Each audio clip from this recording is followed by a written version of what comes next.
ఇతను జై శ్రీరామ్, ఇతను హనుమంతుడు అన్నమాట. హనుమంత్ టెంపుల్ ఎక్కడ అంటే నాకు తెలీదు. ఒకసారి గూగుల్ మ్యాప్స్లో చూసి అడ్రస్ పెడతాను.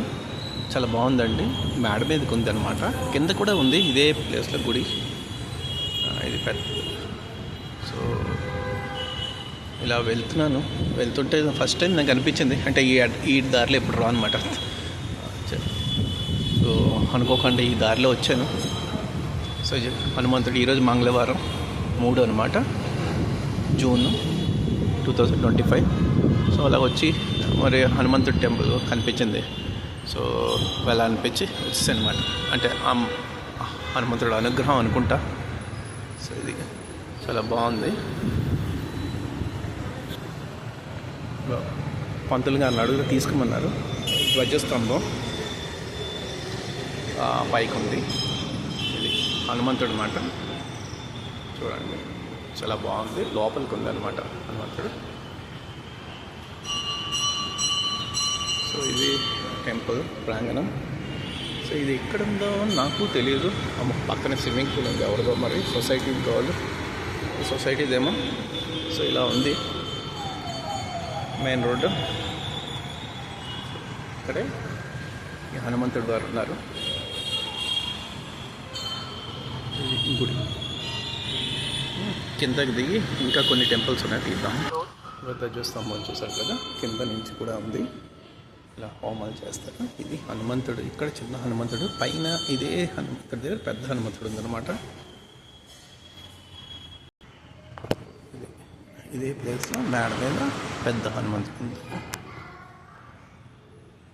జయ హనుమాన్కి. ఇది ఎంట్రన్స్లో అన్నమాట వినాయకుడు. ఇది ఎంట్రన్స్. సో ఇలా ఇది ఎంట్రన్స్ అన్నమాట వినాయకుడు మాట. ఇలాగా గుడికి హనుమంతుడి గుడి మాట. ఇది వినాయకుడు ఎంట్రన్స్. అలాగే ఇక్కడ నవగ్రహాలు ఉంది.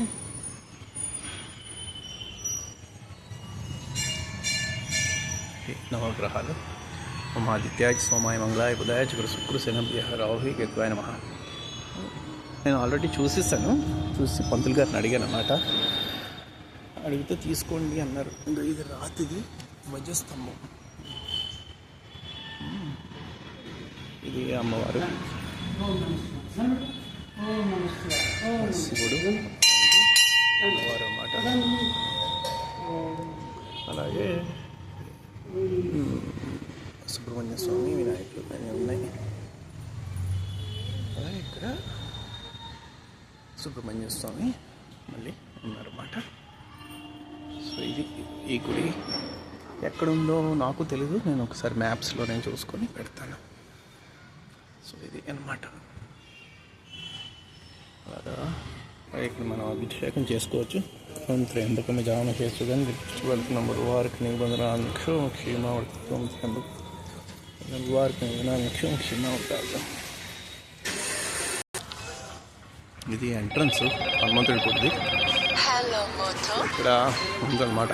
బాగుంది. జై హనుమాన్కి జై, జై హనుమాన్కి జై, జై హనుమాన్కి జై.